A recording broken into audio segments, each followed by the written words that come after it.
Queridos irmãos e amigos, desejo que a paz do Senhor Jesus esteja sobre cada vida e em cada coração. A mensagem de hoje, que tem como título O Sal da Terra e a Luz do Mundo, nos conduzirá a profundas reflexões a respeito do que Deus espera de nós como seus servos. O texto bíblico base para esta mensagem se encontra no Evangelho de Mateus, no capítulo 5, dos versículos 13 a 16. O texto bíblico diz assim: Vós sois o sal da terra. Ora, se o sal vier a ser insípido, como lhe restaurar o sabor? Para nada mais presta senão para, lançado fora, ser pisado pelos homens. Vós sois a luz do mundo. Não se pode esconder a cidade edificada sobre um monte, nem se acende uma candeia para colocá-la debaixo do alqueire, mas no velador, e alumia a todos os que se encontram na casa. Assim brilhe também a vossa luz diante dos homens, para que vejam as vossas boas obras e glorifiquem vosso Pai que está nos céus. Conforme já mencionado anteriormente, o texto bíblico que acabamos de ler se encontra no capítulo 5 do Evangelho de Mateus. Nesse capítulo se encontra uma parte do Sermão do Monte, o qual é também conhecido como o Sermão da Montanha. O Sermão do Monte é composto por um conjunto dos principais ensinamentos que Jesus deu aos seus discípulos. Jesus iniciou esse sermão falando a respeito das bem-aventuranças. Ensinou também sobre a lei de Deus, a necessidade de se ajudar o próximo, sobre o jejum e a oração. Ensinou sobre as preocupações da vida, sobre o perigo do julgamento e sobre os falsos profetas. Em determinado momento de sua mensagem, Jesus disse aos seus ouvintes a respeito do sal da terra e da luz do mundo. Esse trecho do Sermão do Monte traz grandes ensinamentos para nós. Podemos perceber neles a expectativa de Deus a respeito de nossas vidas. Deus deseja que sejamos luz do mundo e sal da terra. Procuraremos nessa mensagem fazer profundas considerações a respeito daquilo que Deus espera de nós, pois Ele deseja que as nossas boas obras brilhem diante dos homens para que Ele seja glorificado. Em primeiro lugar, vamos fazer algumas considerações a respeito do sal. Todos nós sabemos que o sal possui pelo menos duas propriedades. Com o sal nós podemos temperar os alimentos, contribuindo assim para melhorar o seu sabor, e também com ele nós temos condições de conservar os alimentos. O sal tem poder para influenciar no sabor dos alimentos, em sua conservação, e até mesmo tem poder para provocar desidratação de alguns deles, mas em nenhum momento o sal é por eles influenciado. Além de temperar e conservar, consideraremos também a capacidade que o sal tem de provocar sede. No texto bíblico base para esta mensagem, Jesus não estava se referindo ao sal marinho, ou seja, aquele que é extraído das águas do oceano. Jesus estava se referindo ao sal que é encontrado na região do Mar Morto, que é um grande lago na Palestina. O sal produzido nessa região era diferente do sal marinho, porque ele não era um sal puro. Em sua composição havia diversas substâncias.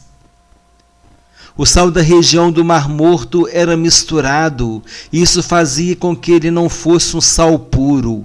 E porque ele não era um sal puro, sempre corria o risco de perder a sua propriedade de dar sabor, tornando-se um sal insípido. Durante o Sermão do Monte, Jesus aplica a figura do sal em nossas vidas. Da mesma forma como o sal influencia o sabor dos alimentos, mas ele mesmo não é influenciado, assim também nós, vivendo em sociedade, deveríamos ter a capacidade de influenciá-la sem sermos influenciados. Além de influenciar a sociedade como cristãos fiéis, deveríamos também provocar sede de Deus na vida das pessoas. Por fim, assim como o sal conserva o alimento, assim também o cristão fiel é capaz de conservar o ambiente em que vive com seu modo de falar e de proceder. Por outro lado, quando um cristão começa a se envolver com as coisas do mundo e a levar uma vida espiritual sem propósito com Deus, torna-se como aquele sal impuro que perdeu a propriedade de salgar. Quando isso acontecer, ele perderá a capacidade de influenciar e conservar o ambiente em que vive e não conseguirá provocar sede de Deus na vida das pessoas. Para esse tipo de cristão, vale o alerta do evangelista João, que nos ensinou em sua primeira epístola, no capítulo 2, nos versículos 15 e 16, a respeito do cuidado para não nos envolvermos com as coisas do mundo. O texto bíblico diz assim: não ameis o mundo, nem as coisas que há no mundo. Se alguém amar o mundo, o amor do Pai não está nele. Porque tudo que há no mundo, a concupiscência da carne, a concupiscência dos olhos e a soberba da vida, não procede do Pai, mas procede do mundo. É importante entendermos que a palavra mundo na Bíblia pode se referir ao próprio planeta Terra e também pode se referir à humanidade. Ela pode também se referir à sociedade corrompida que não se preocupa em viver de acordo com os preceitos de Deus. No versículo que nós lemos, quando João nos diz que não devemos amar o mundo nem as coisas que há no mundo, está se referindo a não amar a sociedade corrompida, que não se interessa em viver de acordo com os preceitos de Deus, fazendo a sua vontade, e também a não amar as suas práticas, que em sua maioria estão em desacordo com a palavra de Deus. Outro fato que deve ser considerado é que o sal sem sabor para nada mais serve a não ser para ser lançado fora e pisado pelos homens. Ser pisado pelos homens nesse contexto significa a falta de capacidade de manter um testemunho coerente com a vida cristã, e por causa disso o cristão se torna até mesmo alvo de zombarias, piadas e chacotas. E isso é muito sério.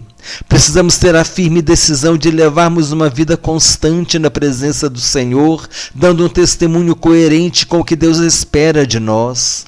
Precisamos entender que, assim como o sal influencia o sabor do alimento, temperando-o, conservando-o e provocando sede, assim também o cristão deve influenciar, conservar e provocar a sede de Deus na sociedade onde vive. É importante considerarmos ainda o fato de que uma vida temperada significa não ter pouco sal e nem ter muito sal. Quando o alimento recebe pouco sal, não sentimos diferença no seu sabor, pois o sal não foi suficiente nem para temperar, nem para provocar sede. Por outro lado, quando colocamos muito sal no alimento, ele pode se tornar impróprio para o consumo. Isso significa que o nosso testemunho tem que ser um testemunho temperado.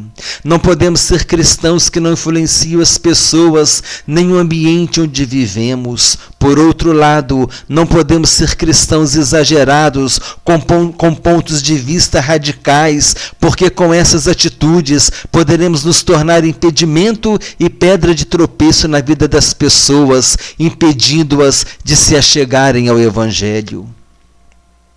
Em Colossenses capítulo 4, versículos 5 e 6, Paulo nos ensina como devemos nos proceder.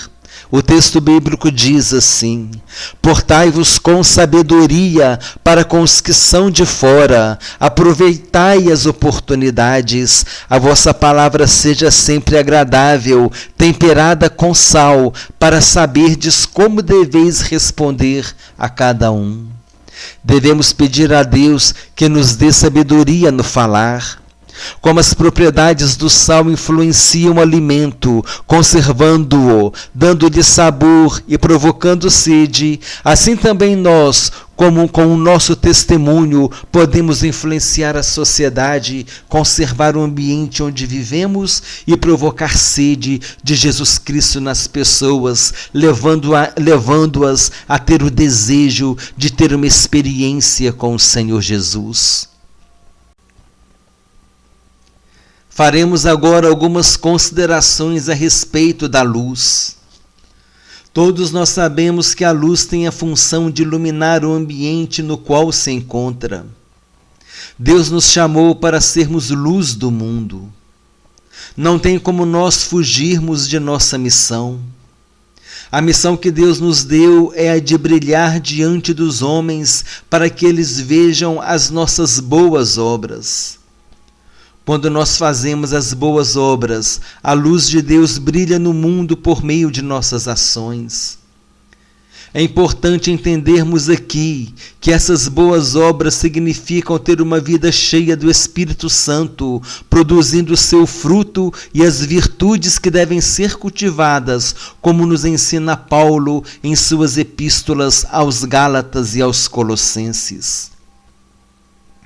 Brilhar diante dos homens significa dar bom testemunho. Nós temos a responsabilidade de dar bom testemunho para que a nossa luz brilhe diante dos homens e eles glorifiquem a Deus que está nos céus. Nós sabemos que a luz ilumina o ambiente e o caminho por onde andamos. Mas existe outra propriedade da luz que deve ser considerada com muita atenção. Quando uma luz brilha com intensidade, ela também tem a capacidade de incomodar. Se nós estivermos brilhando diante dos homens com o nosso testemunho, certamente a nossa luz também estará incomodando. Muitas vezes o cristão cheio do Espírito Santo incomoda com a sua luz, mesmo sem fazer nada, mesmo sem tomar atitude alguma.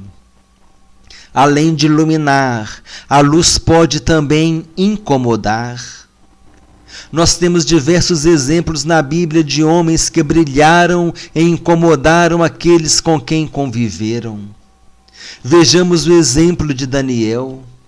No capítulo 6 de seu livro, nós podemos ver que ele foi lançado na cova dos leões porque dava bom testemunho diante dos homens. A sua luz incomodava. Muitos diziam que não tinham nada a dizer contra ele, mas mesmo assim tentaram colocá-lo em dificuldades, influenciando o rei a assinar um decreto no qual por um espaço de 30 dias ninguém poderia orar a nenhum Deus. Eles sabiam que Daniel orava 3 vezes ao dia.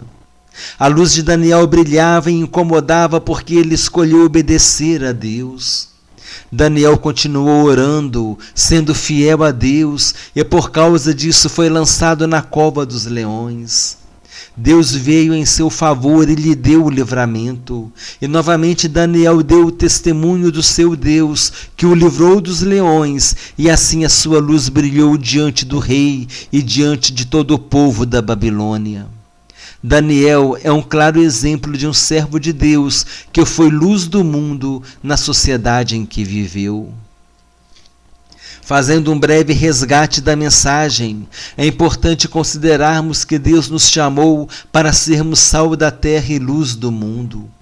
É necessário que consideremos as propriedades do sal, que são a capacidade de conservação, de dar sabor, além de provocar sede.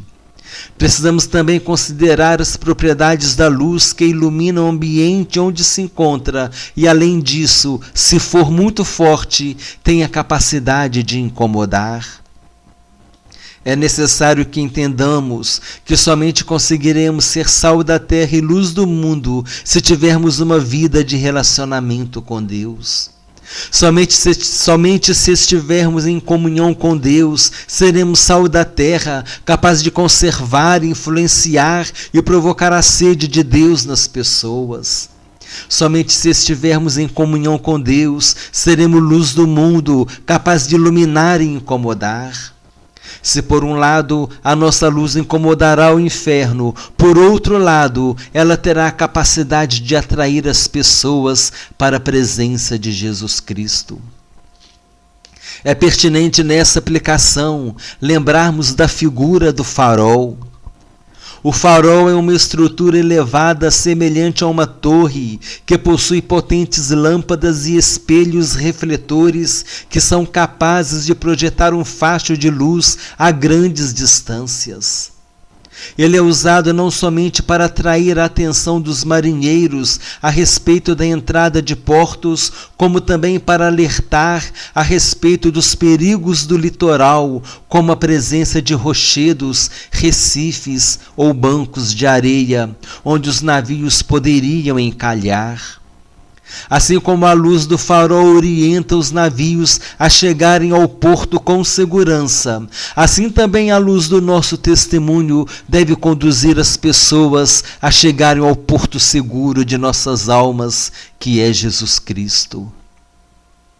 Queridos irmãos e amigos, essa mensagem tem como objetivo nos levar a fazer uma profunda reflexão a respeito de como está sendo o nosso testemunho diante dos homens. Precisamos fazer uma séria análise de como está a nossa vida espiritual, o nosso relacionamento com Deus e o nosso testemunho diante dos homens. Se nós estivermos falhando em alguma coisa, é necessário que busquemos a Deus e que peçamos a Ele que nos ajude e nos capacite. Devemos clamar pelo lavar renovador e regenerador do Espírito Santo para que nos tornemos capazes de ser sal da terra e luz do mundo. Somente assim poderemos influenciar a sociedade na qual nós vivemos e contribuir desse modo para ganharmos a nossa geração para Jesus Cristo. Desejo que Deus abençoe a todos abundantemente em nome do Senhor Jesus e que essa mensagem continue falando aos nossos corações pelo poder do Espírito Santo.